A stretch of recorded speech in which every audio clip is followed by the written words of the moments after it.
ඉතින් කොහොමද ඔයාලට මං අද vlog එකෙන් අරගෙන එන්නේ අපි බ්‍රේෂියා නිර්මල රෝසකුසුම් මෑණියන්ගේ පල්ලි ගියා. ඉතින් ඒ පල්ලිය ගැන විස්තර ටිකක් තමයි මං අද vlog එකෙන් අරගෙන එන්නේ. ඉතින් ඇත්තටම අපි බ්‍රේෂියා රෝසකුසුම් පල්ලි කියලා කිව්වට මේ පල්ලිය පිහිටලා තියෙන්නේ මොන්තෙක්‍රියාරි කියන ගමේ. ඉතින් ඒ ගමේ තමයි මේ පල්ලිය පිහිටලා තියෙන්නේ. ඉතින් දැන් මේ ඔයාලට පේන්නේ ඒ ගම්මානය. ඉතින් මේ මොන්තෙකියාරි කියන ගම ගොවිතැන් කටයුතු බහුලව කරන ගම්මානයක්. ඉතින් හරිම ලස්සනට අපිට පේනවා ගොවිතැන් කටයුතු කරලා තියෙන විදිහ. ඉතින් මම දැන් ඔයාලට කියන්න යන්නේ මේ අභිරහස්‍යමය රෝසකුසුම් මෑණියෝ මේ පල්ලිය මෙතන හදන්න පාදක වෙලා තියෙන කතාව. ඉතින් පියරීන ගිල්ලි කියලා සාතු සේවිකාවක් ඉඳලා තියෙනවා.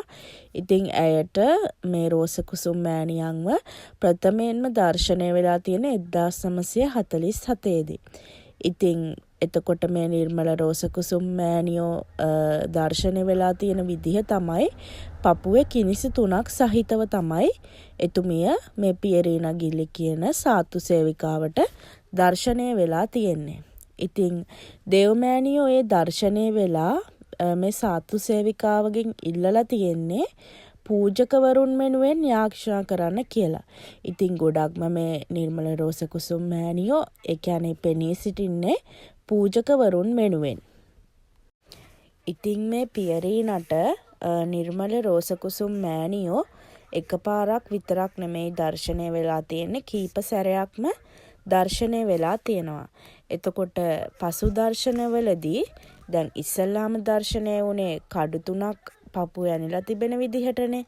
ඉතින් ඊට පස්සේ දර්ශනය වෙලා තියෙන්නේ කඩු 3 වෙනුවට සුදු රතු රන්වන් පාට රෝසමල් 3ක් ඒ කියන්නේ එතුමියගේ පපුව මත තිබෙන විදිහට තමයි පියරීනා දැකලා තියෙන්නේ.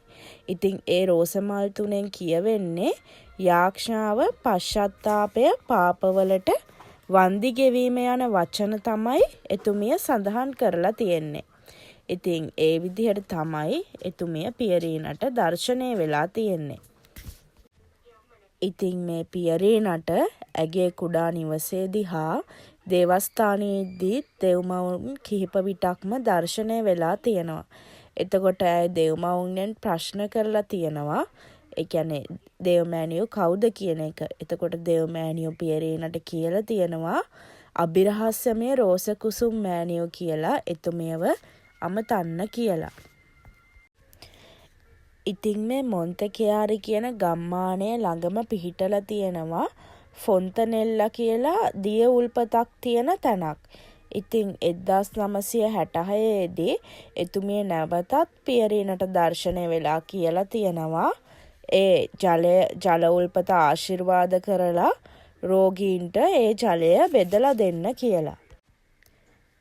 ඉතින් දැන් ඔයාලට මේ බලා ගන්න පුළුවන් වෙන්නේ අභිරහස්‍යමය නිර්මල රෝසකුසුම් මෑණියන්ගේ ප්‍රතිමාව. ඉතින් මේ ප්‍රතිමාවත් හරිම ලස්සන ප්‍රතිමාවක්. ඉතින් එතුමියගේ මේ පපුවේ තියෙන සුදු රෝස මලෙන් අපිට කියවෙන්නේ යාඥාව, රතු පැහැති රෝස මලෙන් කියවෙන්නේ පරිත්‍යාගය, රන්වන් කහ රෝස මලෙන් කියවෙන්නේ පව්වලට සමාව ඇදිලා පශ්චාත්තාප වෙන්න කියලා. ඉතින් අපි ගියේ මේ පල්ලියට පාස්කු ඉරුදින.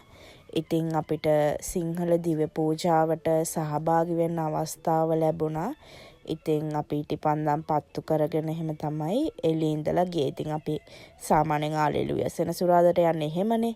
ඉතින් පාස්කු ඉරුදිනත් සිදු කරන්නේ එහෙම නිසා අපි එළියේ ඉඳලා ඉටි පහන් පත්තු කරගෙන තමයි දේවස්ථානයට ඇතුළු වුණේ. ඉතින් දැන් මේ පේන්නේ අපි දේවස්ථානයට ඇතුළු වෙච්ච විදිහ.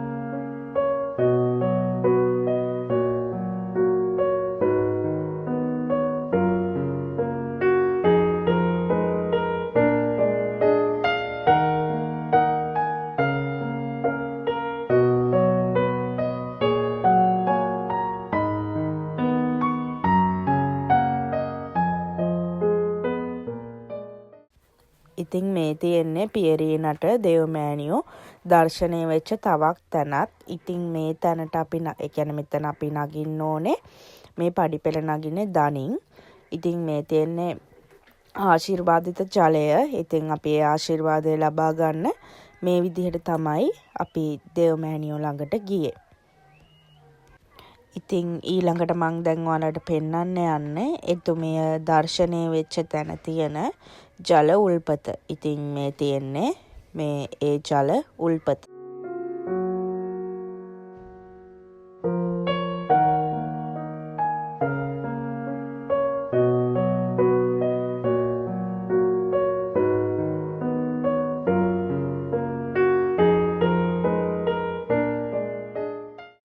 ඉතින් අදට අපේ වීඩියෝ එක ඉවරයි. ඉතින් තවත් ලස්සන වීඩියෝ එකක් අරන් ඉක්මනින්ම එන්නම්. ඉතින් එතකන් ඔයාලා හැමෝම සතුටින් පරිස්සමින් ඉන්න. Thank you. Bye.